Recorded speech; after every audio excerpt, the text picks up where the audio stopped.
Hello my dear lovely students, welcome to my YouTube channel. ನಾನು ನಿಮ್ಮ ಲಕ್ಷ್ಮಿ ಎಚ್.ಎಸ್.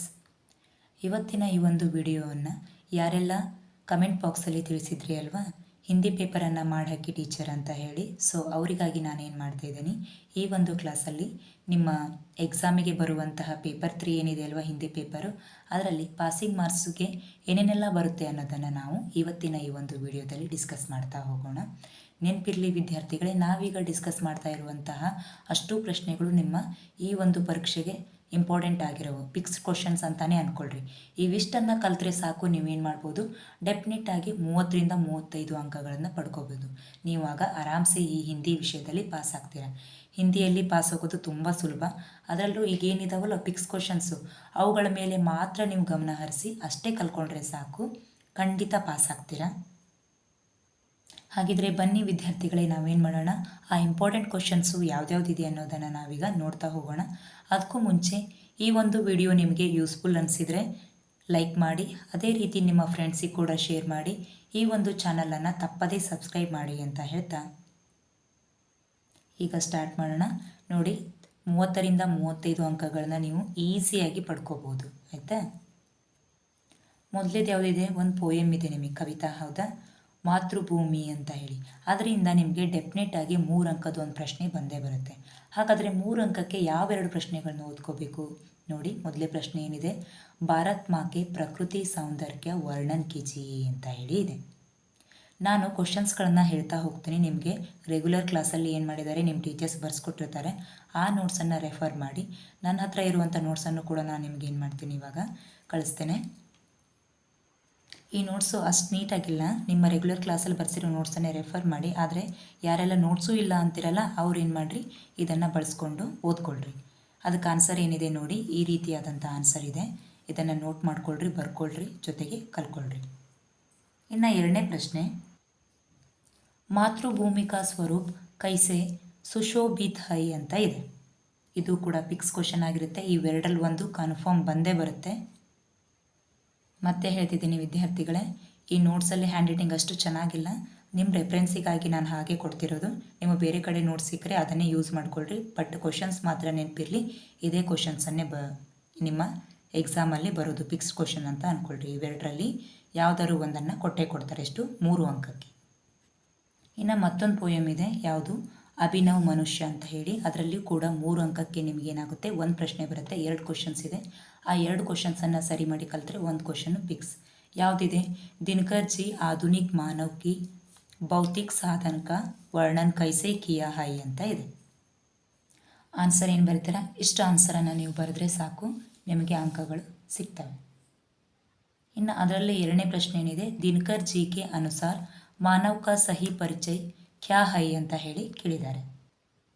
ಅದಕ್ಕೆ ಈ ರೀತಿಯಾದಂಥ ಆನ್ಸರನ್ನು ಬರೀಬೇಕು. ಸರಿ ಮಾಡಿ ನೋಡ್ಕೊಳ್ರಿ, ನೋಟ್ ಮಾಡ್ಕೊಳ್ರಿ. ಇಲ್ಲಿವರೆಗೂ ಲಾಸ್ಟ್ ಏನು ಮಾಡಬೇಕು, ಈ ಲೈನ್ವರೆಗೂ ನೀವು ಬರಿಬೇಕಾಗುತ್ತೆ. 3 ಅಂಕಕ್ಕಲ್ವಾ, ಸ್ವಲ್ಪ ಜಾಸ್ತಿನೇ ಲೈನ್ಸನ್ನು ನೀವು ಬರಿಬೇಕು. ಇನ್ನು ಏನು ಮಾಡ್ತಾರೆ, ತುಳಸಿ ಕೆ ದೋಹೆ ಮೇಲೆ ಅಂದರೆ ಭಾವಾರ್ಥ ಕೇಳ್ತಾರೆ. 2 ಲೈನ್ ಇದೆ ಅಲ್ವಾ, ಆ 2 ಲೈನ್ಸ್ಗಳಲ್ಲಿ ಯಾವುದಾದ್ರೂ ಪ್ಯಾರವನ್ನು ಕೇಳ್ಬೋದು. ಇದು 3 ಅಂಕಕ್ಕೆ ಕೇಳ್ತಾರೆ.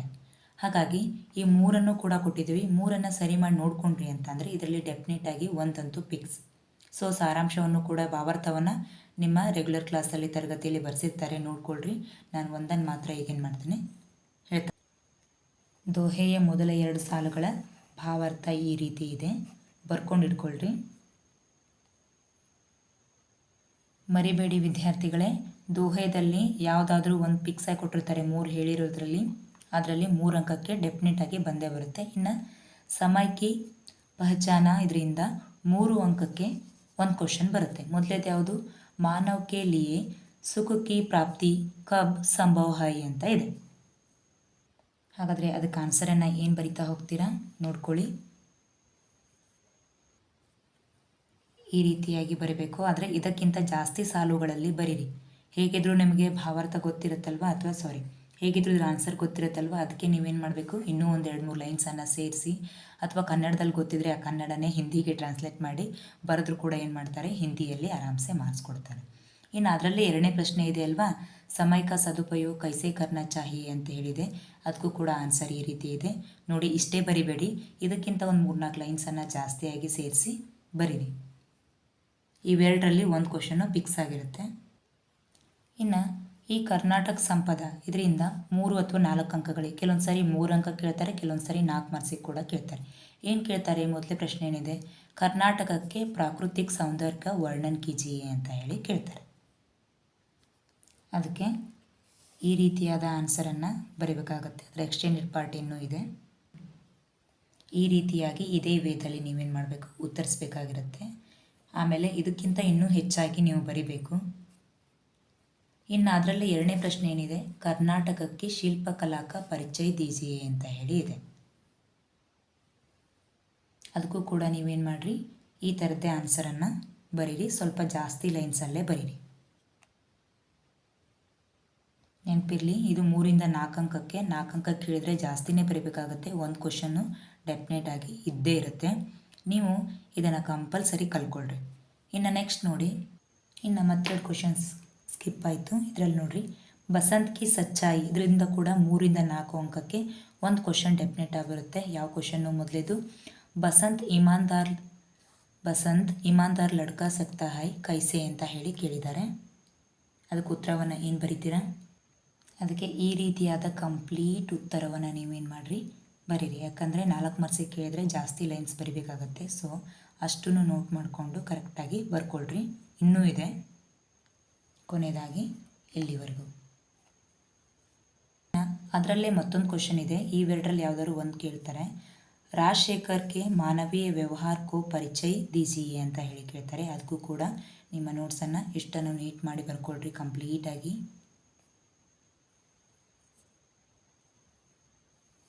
ಇಲ್ಲಿವರೆಗೂ ಬರೆದು ಎಂಡ್ ಮಾಡಿ. ಇನ್ನು 4 ಅಂಕಗಳಿಗೆ ಏನಾಗಿದೆ, ಒಂದು ಪೋಯಮ್ ಫಿಕ್ಸ್ 100% ಅಂತ ಹೇಳಿ ಬರ್ಕೊಂಬಿಡ್ರಿ. ಎವ್ರಿ ಟೈಮ್ ಇದೇ ಕ್ವಶನ್ನೇ ಬರೋದು, ಮತ್ತು ಯಾವುದನ್ನು ಚೇಂಜ್ ಮಾಡಿ ಕೇಳೋದಿಲ್ಲ. ಇಲ್ಲೇನು ಕೊಟ್ಟಿದ್ದಾರಲ್ಲ ಅಸಫಲತಾ, ಇದೇ ಪೋಯಮೇ ಬರುತ್ತೆ. ಈ ಪ್ಯಾರಾಗ್ರಾಫನ್ನು ಸರಿ ಮಾಡಿ ಕಲಿತ್ರೆ ನಿಮಗೆ 4ಕ್ಕೆ 4 ಅಂಕಗಳನ್ನು ನೀವು ಆರಾಮ್ಸೆ ಪಡ್ಕೋಬಹುದು. ಏನೂ ತೊಂದರೆ ಇಲ್ಲ. ಹೇಳ್ತಿದ್ದೀನಿ 100% ಅಂತ ಹೇಳಿ. ಹಾಗಾಗಿ ನೀವು ಬಾಯ್ಪಟ್ಟು ಹಾಕ್ತಿರೋ ಕಲಿತಿರೋ ನಿಮಗೆ ಬಿಟ್ಟಿದ್ದು, ಕರೆಕ್ಟಾಗಿ ಕಲ್ತ್ಕೊಳ್ರಿ. ಇನ್ನು ನಿಮಗೆ ನೋಡಿ, ಈ ಕನ್ನಡ ಮತ್ತು ಇಂಗ್ಲೀಷಲ್ಲಿ ಹೇಗೆ ಒಂದು ಪ್ಯಾಸೇಜನ್ನು ಕೊಟ್ಟು ಅದಕ್ಕೆ ಪ್ರಶ್ನೋತ್ತರನ ಕೇಳ್ತಾರೋ ಅದೇ ರೀತಿ ಹಿಂದಿಯಲ್ಲೂ ಕೂಡ ಏನು ಮಾಡ್ತಾರೆ, ಒಂದು ಗದ್ಯಾಂಶವನ್ನು ಕೊಟ್ಟಿರ್ತಾರೆ. ಅದಕ್ಕೊಂದಿಷ್ಟು ಪ್ಯಾರಾಗ್ರಾಫನ್ನು ಕೊಟ್ಟು ಕೆಳಗಡೆ ಅದಕ್ಕೆ ಸಂಬಂಧಪಟ್ಟಿರೋ 4 ಕ್ವಶನ್ಸನ್ನು ಕೇಳ್ತಾರೆ. ಇದೇನಾಗಿರುತ್ತೆ, 4 ಅಂಕಗಳಿಗಿರುತ್ತೆ. ನೀವೇನು ಮಾಡಬೇಕು, ಆ ಕ್ವಶನನ್ನು ಓದ್ಕೋಬೇಕು. ನಿಮ್ಗೆ ಆನ್ಸರ್ ಗೊತ್ತಾಗದೇ ಇದ್ದಾಗ ಏನು ಮಾಡಿರಿ, ಆ ಒಂದು ಲೈನು ಈ ಪ್ಯಾರಾಗ್ರಾಫಲ್ಲಿ ಎಲ್ಲಿ ಬಂದಿದೆ, ಆ ಕ್ವಶನಿಗೆ ಸಂಬಂಧಪಟ್ಟಿರೋ ವರ್ಡ್ಸು ಎಲ್ಲಿದೆ ಅನ್ನೋದನ್ನ ನೋಡಿಕೊಂಡು ಸ್ಟಾರ್ಟಿಂಗಿಂದ ಎಂಡ್ವರೆಗೂ ಬರೀರಿ. ಅಂದರೆ ಒಂದು ಫುಲ್ ಪಾಯಿಂಟ್ ಒಂದು ಹೋಗ್ಬೇಕು. ಸ್ಟಾರ್ಟ್ ಮಾಡಿದರೆ ಎಂಡಿಂಗಿಗೆ ಫುಲ್ ಸ್ಟಾಪಿಗೆ ಬಂದು ನಿಲ್ಲಬೇಕು. ಅಲ್ಲಿ ತನಕ ನೀವು ಬರೆದ್ರಿ ಅಂದರೆ ಅದರಲ್ಲಿ ಆನ್ಸರ್ ಸಿಕ್ತು ಅಂದರೆ ಏನು ಮಾಡ್ತಾರೆ, ನಿಮಗೆ ಅಷ್ಟು ಅಂಕಗಳನ್ನು ಕೊಡ್ತಾರೆ. ಹಾಗಾಗಿ ಈಸಿ ಇರೋದು. ದಯವಿಟ್ಟು ವಿದ್ಯಾರ್ಥಿಗಳೇ ಬಿಟ್ಟು ಬರಬೇಡ್ರಿ. 4 ಅಂಕಗಳಿದ್ದಾವೆ, ಕರೆಕ್ಟಾಗಿ ಅಟೆಂಡ್ ಮಾಡಿ. ಈ ರೀತಿ ಪ್ಯಾಸೇಜಲ್ಲಿ ಈ ರೀತಿಯಾದಂತಹ ಕ್ವಶನ್ಸ್ಗಳನ್ನು ಕೇಳ್ತಾರೆ. 4 ಅಂಕಗಳು ಮರಿಬೇಡಿ. ಇನ್ನು 4 ಮಾರ್ಕ್ಸಿಗೆ ಒಂದು ಪ್ರಬಂಧ ಅಥವಾ ನಿಬಂಧವನ್ನು ಬರಲಿಕ್ಕೆ ನಿಮಗೇನಾಗಿದೆ, ಡೆಫಿನೆಟ್ ಆಗಿರುವಂಥ ಕ್ವಶನ್ಸ್ಗಳಿದ್ದಾವೆ. ಒಂದು ಪಕ್ಕಾ ಬಂದೇ ಬರುತ್ತೆ. ಅದು ಆಲ್ಮೋಸ್ಟ್ ಏನು ಬರುತ್ತೆ, ಇಂಟರ್ನೆಟ್ ಮೇಲೆ ಬರ್ಬೋದು ಅಥವಾ ಜನಸಂಖ್ಯೆ ಮೇಲೆ ಬರ್ಬೋದು. ಇನ್ನು ಇಲ್ಲಿ ನೋಡಿರಿ, ಇದು ಕೆಲೋಂಕ ಮಹತ್ವ ಬಗ್ಗೆ ಕೇಳಿದ್ದಾರೆ. ಇಂಟರ್ನೆಟ್ ಏಕ್ ವರದಾನ್ ಅಂತ ಕೇಳಿದ್ದಾರೆ, ಅಥವಾ ಶಾಪ ಅಂತಲೂ ಕೂಡ ಕೇಳ್ಬೋದು. ಇಲ್ಲಿದೆ ವರದಾನ ಅಥವಾ ಶಾಪ ಅಂತ ಕೂಡ ಕೇಳ್ಬೋದು. ಇಲ್ಲ ನಾಗರಿಕ ಕರ್ತವ್ಯದ ಬಗ್ಗೆ ಕೇಳಿದರೆ. ಈ 3ರಲ್ಲಿ ಯಾವುದಾದ್ರೂ ಒಂದನ್ನು ನೀವೇನು ಮಾಡಬೇಕಾಗುತ್ತೆ, ಬರಿಬೇಕಾಗತ್ತೆ. ನೋಡ್ಕೊಳ್ರಿ, ಇಂಟರ್ನೆಟ್ ಮತ್ತು ಜನಸಂಖ್ಯೆಯನ್ನು ಹೆಚ್ಚಾಗಿ ನೋಡ್ಕೊಳ್ರಿ. ಇದ್ದೇ ಇರುತ್ತೆ ಇವೆರಡರಲ್ಲಿ ಒಂದು ಕ್ವಶನ್ ಫಿಕ್ಸ್ ಆಗಿ. ಇದಕ್ಕೆ ನೀವೇನು ಮಾಡಬೇಕು, 12ರಿಂದ 15 ಲೈನ್ ಹೇಳಿದ್ದಾರೆ.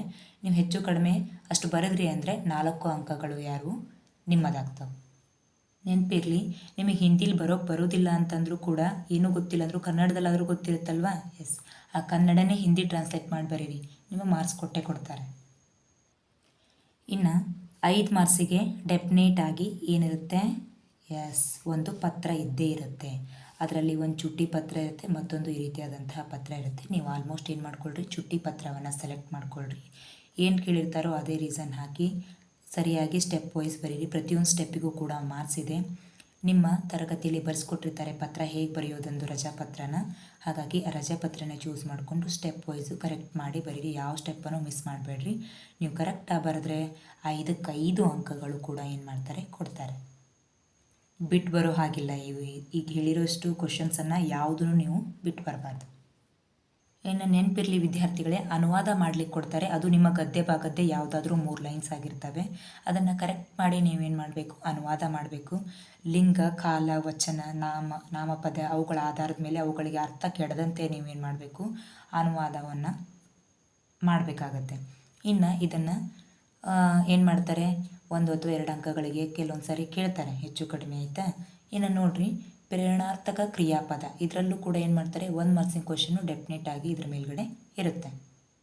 ಇದ್ರ ಜೊತೆಗೆ ಮತ್ತೇನು ಮಾಡಬೇಕು, ನೀವು ವಿರಾಮ ಚಿಹ್ನೆಗಳಿದಾವಲ್ವ, ಆ ವಿರಾಮ ಚಿಹ್ನೆಗಳನ್ನು ಸರಿ ಮಾಡಿ ನೋಡ್ಕೋಬೇಕು. ಅದ್ರ ಮೇಲೂ 1 ಅಂಕದ ಪ್ರಶ್ನೆ ಕಂಪಲ್ಸರಿ ಇರುತ್ತೆ. ಇನ್ನು ಎಲ್ಲ ಪಾಠದ ಲೇಖಕರು, ಕವಿ, ಕೃತಿ, ಸ್ಥಳವನ್ನು ನೀವು ಅದನ್ನು ನೋಡಿಕೊಂಡ್ರೆ ಅಂದರೆ ಅದರಲ್ಲೂ ಕೂಡ 1 ಮಾರ್ಕ್ಸಿಗೆ ಕ್ವಶನ್ಸ್ಗಳು ಬರ್ತವೆ. ನೋಡಿ ವಿದ್ಯಾರ್ಥಿಗಳೇ, ನಾವು ಹೇಳಿರೋದು 30ರಿಂದ 35 ಅಂಕಗಳು ಅಂತ ಹೇಳಿ. ಆದರೆ ನೀವು ಇಷ್ಟನ್ನು ಕವರ್ ಮಾಡಿ ಬರೆದು ಬಂದ್ರಿ ಅಂತ ಅಂದರೆ ಡೆಫಿನೆಟ್ ಆಗಿ ನೀವು 40 ಅಂಕಗಳನ್ನು ಪಡ್ಕೋಬೋದು. ಹಾಗಾಗಿ ಗ್ರಾಮರ್ ಸೆಕ್ಷನ್ ಏನಿದೆ ಅಲ್ವಾ, ಅದು ಯಾವುದನ್ನು ಬಿಟ್ಟು ಬರಬೇಡಿ, ಎಲ್ಲವನ್ನೂ ಅಟೆಂಡ್ ಮಾಡಿ ಒಟ್ಟು. ಆಮೇಲೆ ಇಷ್ಟೊತ್ತು ನಾವೇನು ಡಿಸ್ಕಸ್ ಮಾಡಿದ್ವಲ್ಲ, ಇವಿಷ್ಟೇ ಕ್ವಶನ್ಸ್ಗಳನ್ನು ಕಲೀರಿ, ಜಾಸ್ತಿ ಕಲಿಯೋದೇನು ಬೇಡ. ಆಗ ನೀವೇನು ಮಾಡ್ತೀರಾ, ಈ ಪೇಪರ್ 3 ಹಿಂದಿ ಪೇಪರ್ ಎಕ್ಸಾಮಲ್ಲಿ ಖಂಡಿತ ಪಾಸ್ ಆಗ್ತೀರಾ. ಸೊ ಇದು ನಿಮ್ಮ 3rd ಅಟೆಂಪ್ಟು. ದಯವಿಟ್ಟು ಮತ್ತೆ ಈ ಎಕ್ಸಾಮಲ್ಲಿ ಯಾರೂ ಫೇಲ್ ಆಗಬೇಡಿ. ಎಷ್ಟು ಎಫರ್ಟ್ ಆಗುತ್ತೋ ಅಷ್ಟನ್ನು ಹಾಕಿ ಹಿಂದಿ ಪೇಪರಲ್ಲಿ ಪಾಸಾಗಿ. ನಿಮ್ಮೆಲ್ಲರಿಗೂ ಕೂಡ all the best. Thank you.